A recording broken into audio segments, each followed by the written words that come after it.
Le cours d'aujourd'hui va s'attacher à vous faire découvrir et appréhender le thème majeur du fonctionnement systémique intercommunal. Et nous commencerons par un chapitre 1 qui traite des grands principes de la mutualisation, de l'unification et de la substitution. Je rajouterai quelques mots également sur la question de la spécialisation. La coopération intercommunale, ces dernières années, beaucoup développée avec, d'un côté, la mutualisation de la taxe professionnelle devenue impôt post-TP, et de l'autre, le transfert de compétences à l'échelon supracommunal. N'ayons pas peur des mots. Des lois importantes ont contribué à l'encadrement juridique et fiscal de la coopération intercommunale, comme la loi du 6 février 1992, la loi NOTRe plus récente du 7 août 2015, en passant par la loi Chevènement, la fameuse, du 12 juillet 1999. La forme la plus élaborée de l'intercommunalité financière se trouve dans la fiscalité professionnelle unique, la FPU, anciennement taxe professionnelle unique. C'est le régime fiscal aujourd'hui largement majoritaire dans le pays.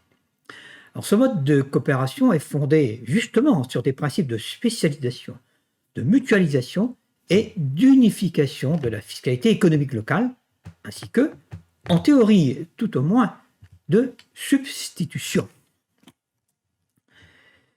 La fiscalité professionnelle unique a eu en effet pour objet de remplacer le système de superposition qu'induisait la fiscalité additionnelle, qui reposait sur les 4 taxes directes, par un système visant à la substitution de l'EPCI à la commune. Il y a spécialisation de la perception, je dis bien de la perception de l'impôt économique. Au niveau communautaire sont prélevées la cotisation économique territoriale, qui est composée de la cotisation foncière des entreprises et de la cotisation à la valeur ajoutée des entreprises. On va y rajouter la taxe sur les surfaces commerciales, la TASCOM, et les impositions sur les entreprises de réseau, qui par exemple s'appliquent aux centrales nucléaires ou aux éoliennes. Le système FPU fait que le groupement prélève l'intégralité de la ressource fiscale produite par les entreprises sur l'ensemble du territoire. La loi du 6 février 1992, qui porta sur les fonds baptismaux la taxe professionnelle unique, la TPU de l'époque, eh bien, elle ne prévoyait pas la possibilité d'y ajouter une fiscalité ménage additionnelle. La philosophie du concept visait à une spécialisation pure. C'est la loi du 12 juillet 1990, inspirée par un certain nombre d'élus locaux, qui introduisit la possibilité de prélever un complément intercommunal d'impôts ménages additionnels, juste à titre d'ajustement budgétaire, on va dire, exceptionnel, quoi. Parce que le taux d'imposition, on le verra tout à l'heure, étant quelquefois bloqué en termes de cotisation foncière des entreprises, un besoin d'équilibre budgétaire pouvait amener à aller rechercher exceptionnellement donc un produit fiscal d'équilibre chez les ménages. Alors on a appelé ça la fiscalité mixte. On n'en parle plus aujourd'hui. Pourquoi ? Parce que d'exception, à l'époque, elle est devenue une règle, pratiquement une règle. Depuis la refonte fiscale votée en 2010 par le Parlement, avec suppression, remplacement de la taxe professionnelle, avec comme conséquence le transfert de tout ou partie de la taxe d'habitation des départements aux EPCI. Donc, vous voyez, apparaît par les faits, là, par la loi, une taxe d'habitation, donc un impôt ménage additionnel. La taxe d'habitation et les fonciers non bâtis, impôt ménage transférés par le département et la région, deviennent des impôts de superposition au sein de l'intercommunalité. Et ce retour à la fiscalité additionnelle intercommunale signifie un recul significatif et porteur de sens au sein du bloc communal de la spécialisation fiscale, un recul majeur donc de l'idée et de la réalité de la spécialisation fiscale, tant portée au nu dans les années 90. Le système FPU repose sur 2 éléments. Le premier est d'ordre purement fiscal et relève de l'existence, à l'issue d'une période d'harmonisation, d'un taux d'imposition unique voté par le Conseil communautaire et s'appliquant à l'ensemble des établissements imposables du territoire. C'est unique. on parlera de spécialisation du taux de cotisation foncière des entreprises, afin de matérialiser le fait que le pouvoir de lever l'impôt échappe aux communes membres. Là, on parlera de spécialisation pure, hein. Oui, on a bien une spécialisation du taux de cotisation foncière des entreprises. Le deuxième élément est d'ordre budgétaire et tient à l'affectation de recettes préalablement mutualisées, hein, à l'échelon supracommunal, hein. Alors, tout d'abord, le PCI prélève l'intégralité de la ressource fiscale représentant l'ancienne TP et les compensations afférentes de suppression d'impôts, Dieu sait s'il y en a eu, hein. Alors, ces ressources dites post-TP, large pourquoi? Parce que, y compris compensation. Alors, ces ressources post-TP comprennent la CFE, la CVAE, la TASCOM et les IFER. Alors ensuite, une fois prélevé l'intégralité de ces ressources fiscales, hein, eh bien, le conseil communautaire effectue un partage des ressources entre communes et groupements. Cette distribution se traduit dans un premier temps par le versement obligatoire d'une attribution de compensation qui est destinée à garantir l'équilibre budgétaire des communes et du groupement tel qu'il existait avant le passage en FPU. Neutralité, point de vue des acquis budgétaires des uns et des autres. Alors, dans un deuxième temps, la distribution répond à une problématique d'affectation alternative de la croissance fiscale. Le PCI a en effet la possibilité d'affecter celle-ci, cette croissance, hein, soit à la croissance des charges intercommunales, soit à celle des communes qui n'ont pas encore transféré de charges, par le biais de la dotation de solidarité communautaire, la fameuse DSC. En résumé, la FPU se traduit par le vote d'un taux de CFE unique sur le territoire communautaire. Alors, la plupart des intercommunalités, notamment dans l'Ouest, en sont loin, hein, d'avoir mis en place ce taux de CFE unique, hein. Ça s'est fait beaucoup dans les années 2000. Une mutualisation supracommunale donc de la CFE, de la CVAE, de la TASCOM et des IFER, qui échappent aux communes. Une harmonisation progressive des taux de CFE appliqués aux entreprises.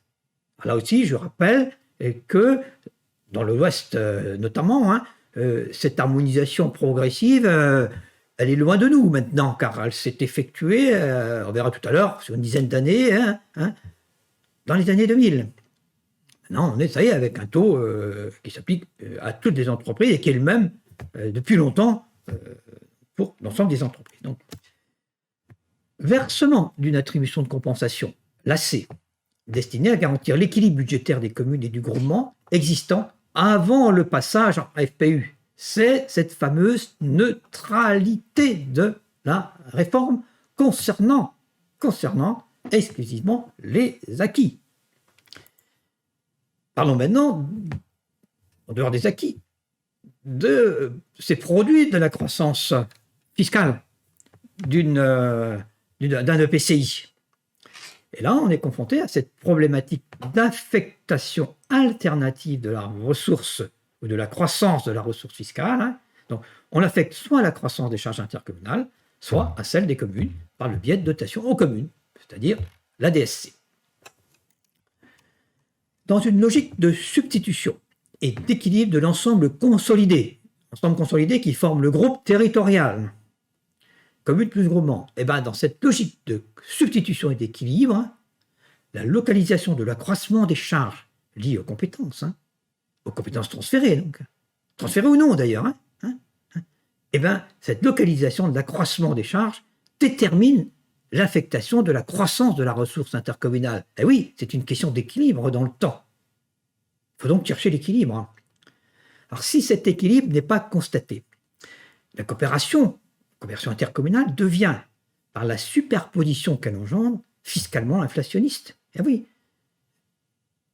si vous continuez dans une commune à augmenter vos charges alors que vous avez transféré la ressource et donc la croissance de la ressource permettant de financer la croissance de vos charges, eh bien vous devrez recourir à la pression fiscale parce qu'il y a superposition de croissance de charges dans l'ensemble des entités. Alors cette observation doit conduire les protagonistes du développement local, hein, à rechercher les conditions d'une répartition géographique optimale de fournitures dans le territoire de biens et de services publics locaux. Intéressons-nous un moment à cette partie 1.1 consacrée à la mutualisation des ressources à l'échelle intercommunale. Le PCI, il faut le savoir, a la possibilité d'opter à la majorité simple du conseil communautaire pour le régime de la fiscalité professionnelle unique, qui est défini par l'article très célèbre, le 1609 noni C du Code général des impôts.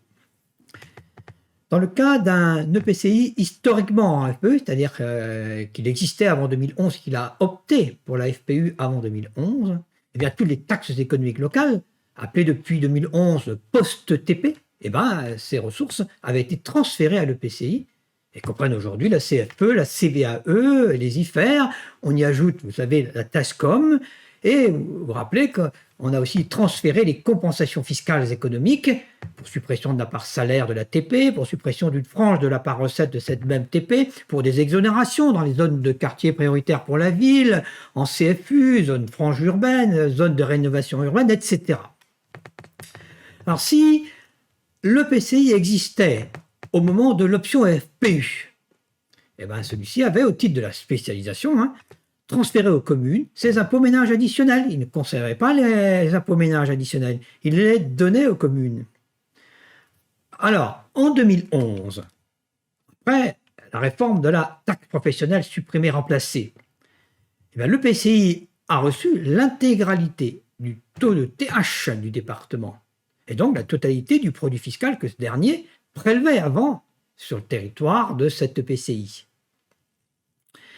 Si on passe maintenant au cas d'une option FPU après 2010, soit parce qu'il y a eu une création ex nihilo d'une communauté en FPU, ou bien qu'il y a eu passage d'une fiscalité additionnelle à une FPU. Et bien dans ce cas, les communes transfèrent de la même manière leurs impôts économiques locaux à l'EPCI, rien ne change là. Mais concernant les impôts ménages, plus aucun transfert d'impôts ménages intercommunaux aux communes n'est prévu. Le PCI conserve à la fois sa fiscalité ménage historique et sa part de TH transférée en 2011 par le département à cet EPCI.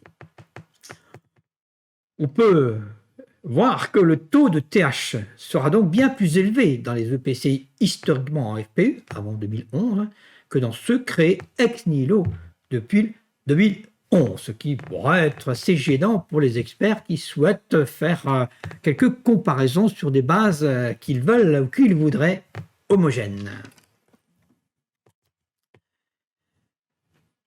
Occupons-nous un instant de la fixation initiale, initiale du taux unique de CFE et puis de l'harmonisation des taux de CFE appliqués dans les communes. Le conseil communautaire vote un taux de CFE qui s'applique aux bases d'imposition intercommunales pour donner le produit de CFE communautaire. C'est très simple, avec l'équation base nette de l'EPCI multiplié par taux de CFE unique égale produit CFE de l'EPCI. La première année d'existence, le taux de CFEU unique donc, est obtenu en faisant le rapport entre, d'un côté, la somme des produits fiscaux des communes et du groupement préexistant, et de l'autre, les bases nettes communales de CFE. Ce taux moyen pondéré, TMP, se calcule en année de référence, année K, qui est l'exercice précédent la mise en œuvre de la FPU.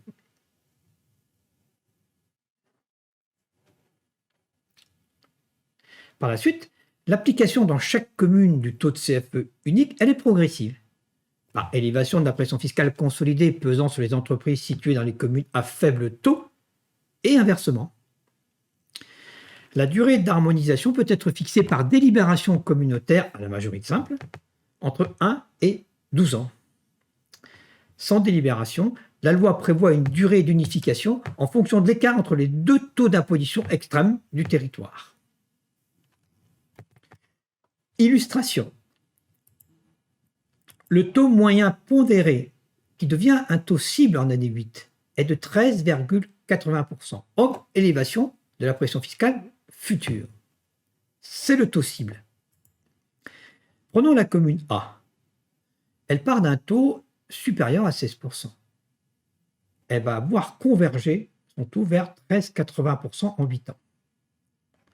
Prenons une autre commune qui a voté un taux d'imposition plus faible, et beaucoup plus faible, en dessous de 10%, vers 9% à peu près, 9 et quelques pourcents. On va passer par convergence à 13,80%. La commune C, elle part d'en dessous de 8% pour progresser jusqu'à 13,80. Une commune D n'est pas très éloignée de la moyenne. Il ne va pas se passer grand-chose pour les entreprises dans cette PCI, dans cette commune plutôt. Elle arrive à 13,80 comme tout le monde. Elle n'en était pas loin. De même qu'une commune E, qui, elle, se situe un petit peu au-dessus de 14%, et qui va tranquillement voir son taux arriver à 13,80%. Heureuses les entreprises de cette commune, la commune A, malheureuses les communes de cette commune C.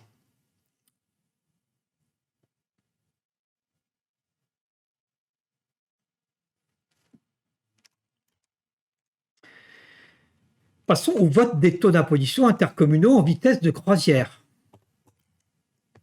Le régime de FPU présente la particularité de dissocier séquentiellement le vote du taux des taxes ménages et celui de CFE. Ce séquencement trouve son origine dans deux particularités de la FPU. Premièrement, le mécanisme de lien entre les taux s'effectue, en cas de FPU, avec un an d'écart. Le lien s'effectue entre le taux de CFE intercommunal et les taux ménages communaux moyens consolidés de l'année précédente. Deuxièmement, le produit intercommunal attendu des taxes ménages est la somme résiduelle nécessaire à l'équilibre du budget, calculée après connaissance des produits prévisionnels de toutes les autres taxes, y compris CFE. Voilà l'ordre des choses. Ceci étant, rien n'empêche toutefois de fixer d'abord le produit intercommunal attendu sur les ménages et de boucler sur la CFE, sous condition bien sûr que le taux calculé de cette taxe se situe en deçà de la limite du taux maximum légal autorisé, vous savez, avec ce lien avec N-1 toujours. Voici reproduit quelque chose que vous connaissez déjà, même si on l'a vu plutôt sur une commune. Je ne ferai pas, bien sûr, l'injure de vous rappeler tout cela, que vous connaissez parfaitement après les avoir étudiés en cours sur la fiscalité et après avoir réalisé l'exercice que je vous ai fait faire ensuite. Et je vais donc passer en revue, juste pour que vous puissiez, si vous le désirez, faire des arrêts sur image pour vous remettre en mémoire ces questions.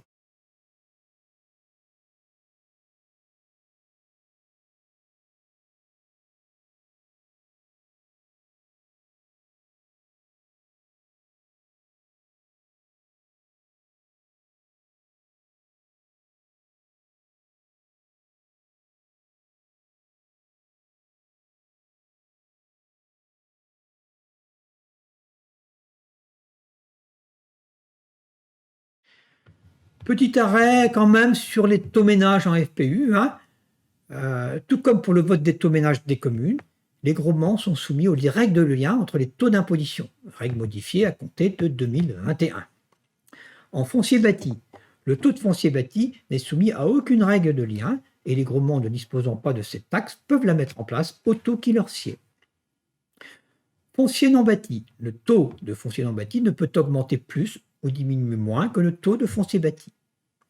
En TH, il faut savoir qu'en 2020, 2021 et 2022, le taux de cette taxe est bloqué.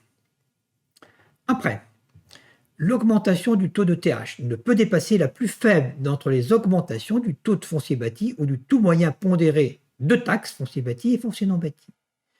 Il n'est pas possible d'augmenter le taux de TH plus que le taux de foncier bâti ou que le taux moyen pondéré de taxes si ce dernier augmente plus que le taux de foncier bâti.